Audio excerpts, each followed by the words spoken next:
Good morning mga kakusi. Shout out sa mga mahilig magluto dyan. At dahil wala tayong pasok ngayon, magluluto tayo ng estopadong manok. So sa isang pan or wok, initin muna natin siya. Tapos maglagay na tayo ng cooking oil. Sa akin ginagamit kong oil ay canola para hindi masyadong masakit sa dibdib, no?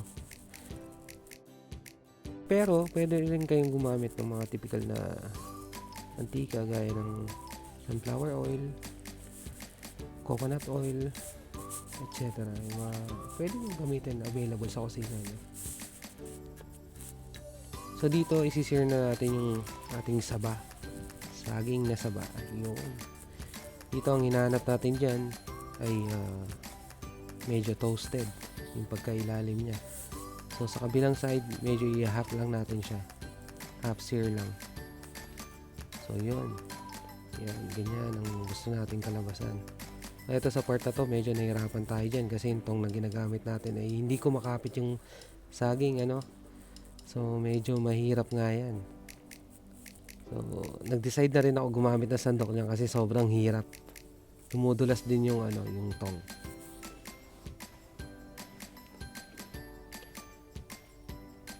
So kuha tayo ng sandok. Palitan natin yung tong para mas mapadali ang buhay. Yan.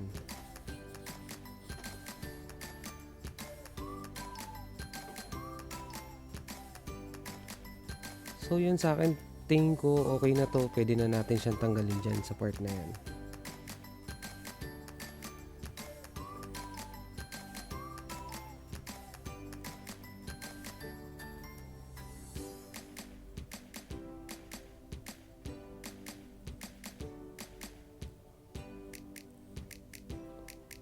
Tapos isunod na natin i-sear yung manok. Yan. Bali, ito po yung first batch na manok natin. Bali, natin ko siya sa gitna. Isang buo po yung gamit natin ditong manok na frozen. Dito kasi sa Middle East, bali walang masyadong tindang fresh. At the same time, mahal din yung fresh kapag bibili mo sa tindahan. So, dun muna tayo sa makakamura.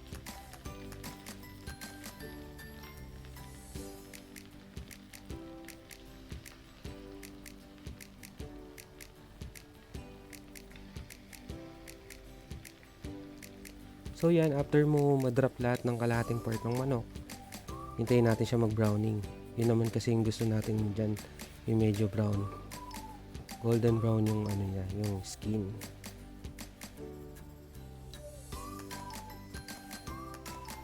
Yan, yung ganyan. Pwede na yan. So yan, balik na rin natin siya ulit.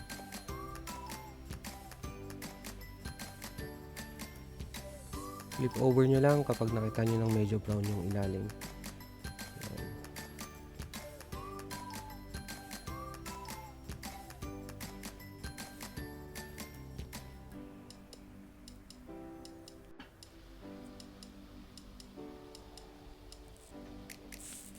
Dito sa part na to, check muna natin bago natin siya tanggalin. So yan, tingin ko okay na naman yan. Pwede na natin siya set aside.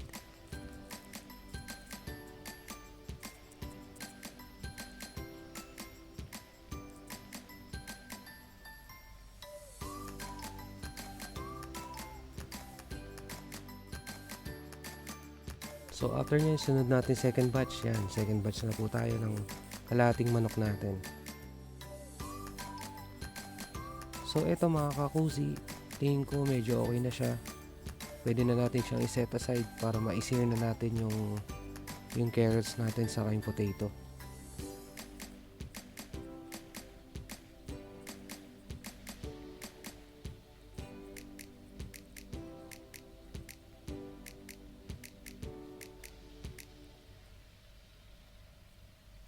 Dito nga nakikita nyo yung struggle ko sa pagtanggal ng karne kasi itong tong na to hindi man lang siya kumakapit, so siguro palitan na natin siya sa susunod.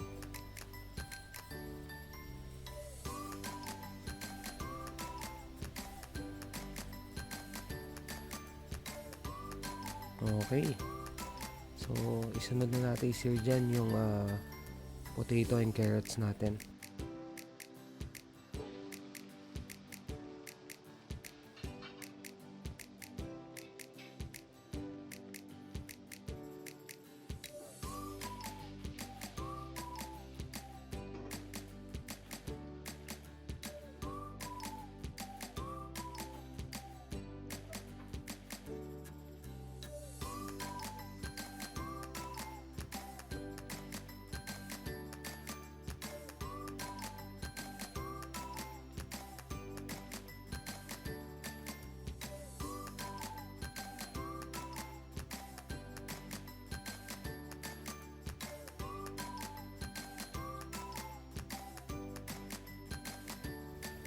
So dito sa part na to, medyo inaan natin yung apoy natin, no, into low flame. Kasi medyo mas malakas yung apoy, mas mabilis masunog yung gulay natin. Okay? So dito nga mga kakusi, no, medyo nagkaroon tayo ng problema. Pero okay lang yan kasi dapat naunay yung gulay natin bago natin i-sear yung manok natin. So ganun pa man, ganun pa rin yung lasa niyan. So meron pala tayong shoutout ng mga kaibigan, no, si paring Edward, si Master Robert, at lalong-lalo na si Shy Grace. Okay? So, yan yung mga tropa-tropa natin dito sa Kuwait. So, dito ihalo lang natin siya para mapigilan yung pagkasunog ng gulay natin.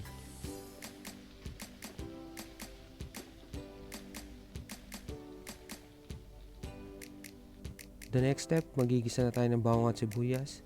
Dito sa bawang natin, gumamit lang tayo ng 4 cloves of garlic dyan.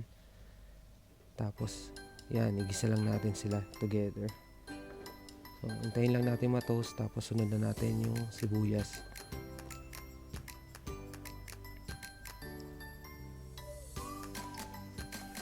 So, ito na, drop nyo na yung sibuyas. Ginamit kong sibuyas dito is parang hindi siya ganun kalaki yan. Katamtaman lang, pwede na yan. So, nagdagdag ulit tayo ng oil. Kahit anong oil, pwede nyong gamitin. Cooking oil, coconut oil. Pero kasi kapag coconut oil lang ginamit nyo, nag-iiba ng lasa yung lulutuin nyo. So, mas prefer ko yung canola, sunflower, yung mga ganun. Typical na mantika. So, yan. Next na natin dyan yung manok. Igisa na natin yung manok niyan. Yun. Shout out sa kalderong maitim. Ayan, ihalo na natin siya.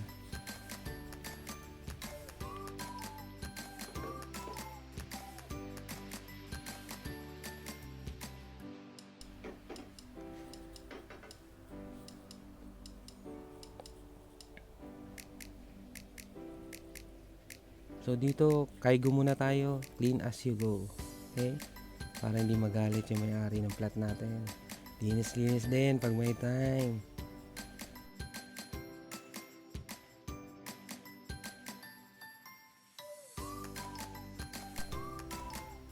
So ito sa part na to, maglalagay na tayo ng 1 tablespoon of patis. Yan. So patis po yung gagamitin natin, panlasa. Saka yung paminta. Yan.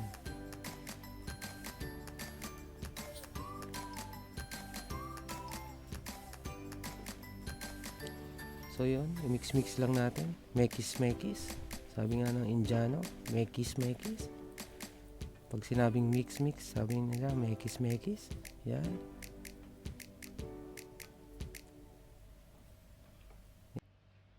So mix lang natin thoroughly para mag-incorporate yung mga ingredients na nilagay natin. The next step, maglalagay tayo ng bay leaves. Yan. Tapos tubig. Yan. Tubig galing sa nawasa. Yan. Tapos medyo lakasan natin yung apoy dito sa part na to. Yan. Mekis-mekis lang natin. Mix-mix.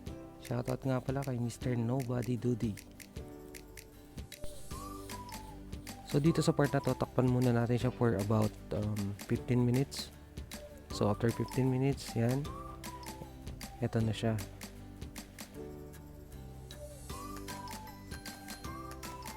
So ang purpose natin kung bakit natin siya tinakpan, para lumambot yung karne natin, tapos isabay na natin i-drop yung potato and carrots natin.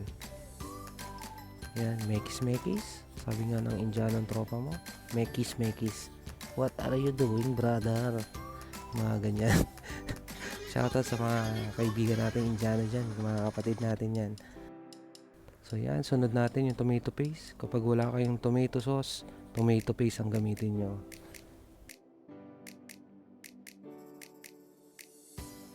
Mix lang natin yan. Halo, mekis.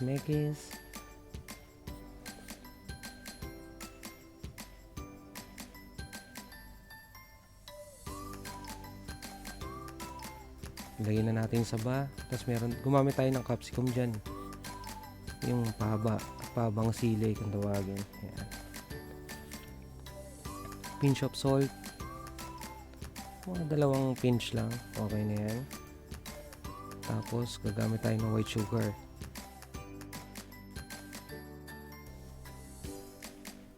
Kung wala po kayong white sugar, pwede nyo rin lagyan ng honey or brown sugar. Depende yan sa availability ng kusina nyo. Yan. Mix ulit natin.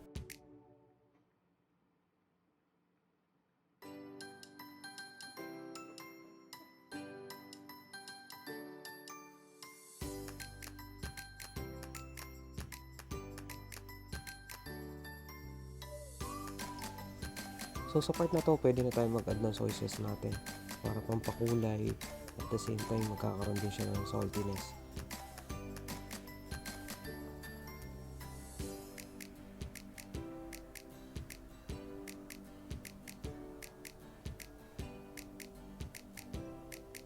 So i-mix lang natin yan, halo-halo lang. Yan. Okay brother, takpan na natin brother. Good job. So yan, takpan natin, wait for about 10 minutes. So after 10 minutes, ganito na po yung kakalabasan natin.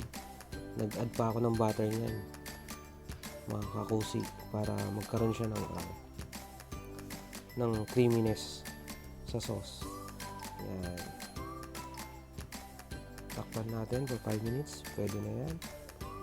Pag nag-melt na yung butter natin, okay na yan. Tapos haluin pa natin para mag-incorporate lahat ng nilagay nating ingredients sa estopadong manok natin.